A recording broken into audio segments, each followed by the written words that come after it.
Nice. Jeez, I would never notice that, bloody hell.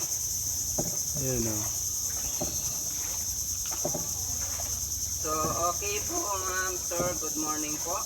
Morning. So, you are welcome here in our place in Tabang Mangrove Paddle Boat Tour. So, by the way po, my name po is Reno. So, I'm your serve as a boatman and also guide po. So, I explain our tourist attraction along the area.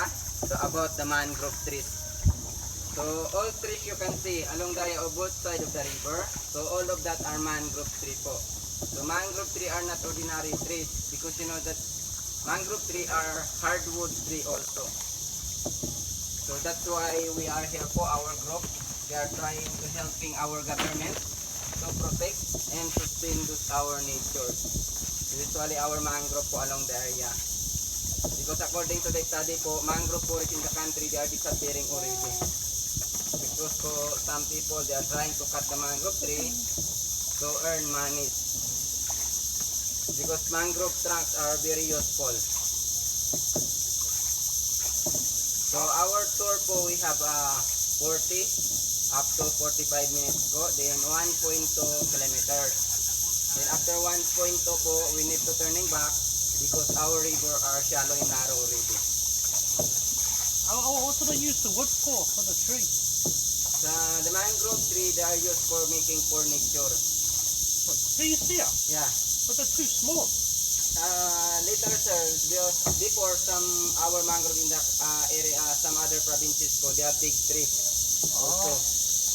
But now, we'll show some, they are small only because they are growing to the more closer to the ocean.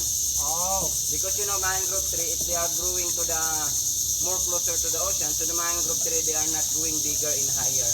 Oh. Because of the salty water. But actually, that is the need of water, mangrove, the salty water. Because mangrove tree or true mangrove, they are growing only if the area are rich by salty water.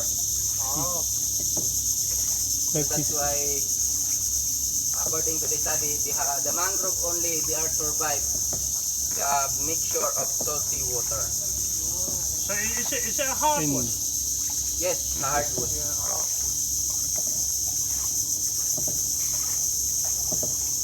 So that's why this our river, they call it this Sabang River. Sabang. Sabang River, yeah. Because according to the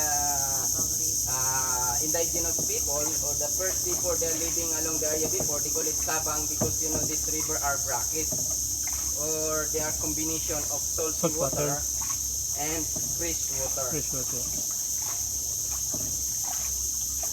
So a lot of shrimp here that you can catch. There, shrimp, Shrimp, yeah. shrimp, Yeah, the tiger shrimp, yes. Free shrimp here. yes.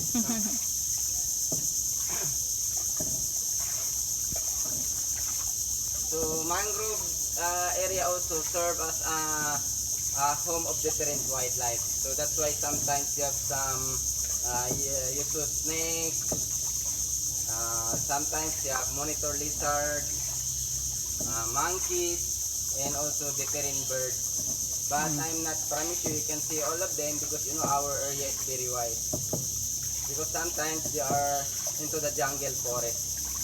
So they are come only along the area, usually the monkey, because they are trying to find their food. So usually the seed of mangrove tree.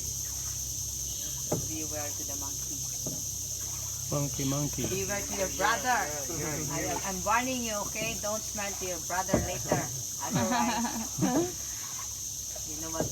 They're biting us. So, They will bite us. mangrove daw po natin in the country, they have 47 different variety or species of mangrove. But according to them, they are divided into because they are called as a true mangrove and they have also as associated mangrove tree.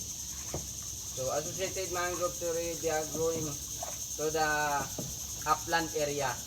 If you're familiar about talisay, so talisay, those are the one example of associated mangrove tree. And the true mangrove naman po, they are growing daw po sa mga area na rich of salty water. So like this our area, because during high tide, the sea water they are come inside. So that's why all trees you can saw both sides the river are true mangrove trees. So 26 of them are true mangrove and 21 are associated mangrove. But this our area in Tabang, according to the study, they have only 8 kinds of true mangrove we have. See the tree? So is the tide in or out right now? The tide. See my tide. Tide. Tide. Ah, Tide. tide. Now it's Tide. low tide. No tide. Okay. Don't worry. So now maybe the depth of this river now just only the deepest part are only 6 feet. 6 Oh, feet. 6 feet pa yan my goodness. Opo. Pero some part po man nasa 4 feet lang.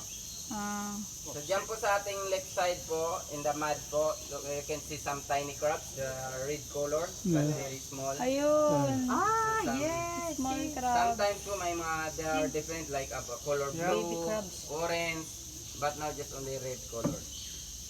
They are very tiny crabs, or crablets. Ayun po, nakakutang sa tubig. Mura Mr. siya nun. Crab, are you there? I was looking for Mr. Crab. There's one there. Look. Small. Small one. Cute.